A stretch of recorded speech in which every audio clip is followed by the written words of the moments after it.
Tinapay mula sa langit. A daily morning devotion with CRC Family.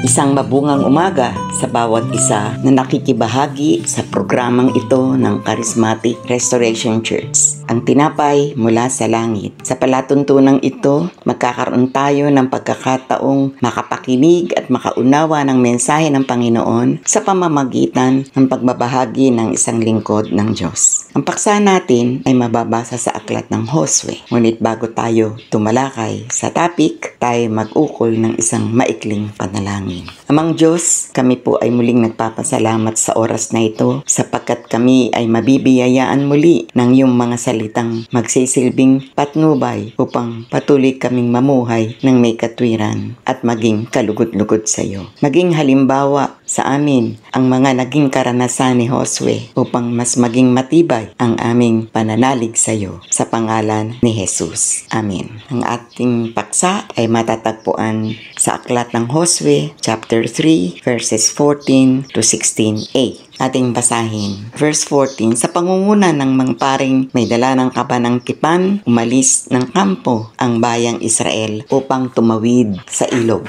Malaki ang tubig ng Jordan sa panahon ng tag-ani. Nang sumapit sa ilog Jordan ang mga paring may dala ng kaba ng tipan. Verse 16a, tumigil ang pag-agos ng tubig. Ang paksa ay nilagyan ng pamagat na the faith of the priests and of Joshua. Nangako si Yahweh kay Josue na ang lupang pangako ng Kanaan ay ibinigay na sa kanya at sa mga Israelita na kanyang pinamumunuan. Si Josue ay kilala sa kanyang pamumuno dahil sa kanyang katapatan, katapangan, pagkamasunurin at dependence sa Panginoon. Sa pagkupkub ng lupang pangako, may dapat tupdin at isagawa ang mga ibinilin sa kanila sa pamamahala ni Josue. Kailangan nilang tawirin ang ilog Jordan na sa panahong yon na tag-ani at ang tubig ng ilog ay umaapaw sa mga dalampasigan o river banks. Ni sa hinagap ay hindi aakalain ng sinuman sa panahong yun na magagawang tawirin ang ilog. May mga tagubilin si Josue na dapat gampanan. Una, mangunguna ang mga paring may dala ng kaba ng tipan.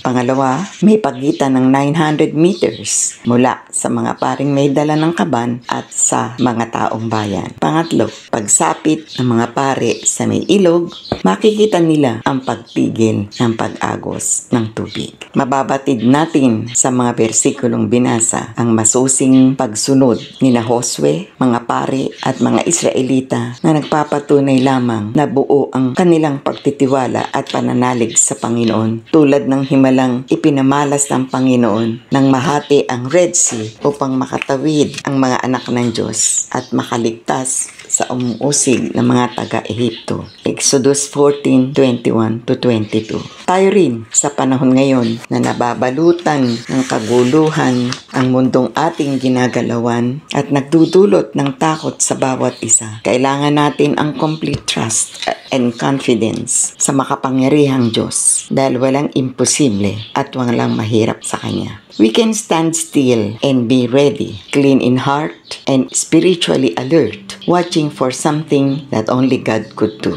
Tulad ni Josue, ng mga pare at ng buong sambayanan ng Israel, nagtiwala sila sa gagawing himala ng Diyos sa oras ng pagtawid nila. Maging tayo ng mga anak niya, pinanghahawakan natin ang ating pananampalataya that the Lord will do amazing things in the midst of chaos around us, waiting for the miracles performed by the ever-powerful God. Sa ating conclusion, ito ang ating dapat unawain. Ituon natin ang ating paningin kay Hesukristo na siyang pinagmulan at kabuuan ng ating pananampalataya. Hebrews 12 verse 2. Hindi dapat mayanig o manghina tayo sa pagharap sa mga dumarating na challenges sa ating buhay. Lagi nating isaisip na siya lamang ang may kakayahang tumugon at magbigay solusyon at paraan upang tayo ay makatawid sa ilog Jordan ng ating buhay.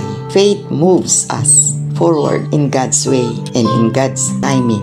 Amen. Tayo manalangin. Salamat po, Panginoon, sa mensaheng ito na magsisilbing patnubay at kalakasan upang kami ay patuloy na magtiwala sa iyong kapangyarihan at malugod kaming makapaglingkod sa Diyos na supreme and sovereign. Anumang trials we experience, we are strengthened by the faith you implanted in our hearts, and we can cross over the river by trusting the Lord, who is the source and perfecter of our faith. In Jesus' name, Amen.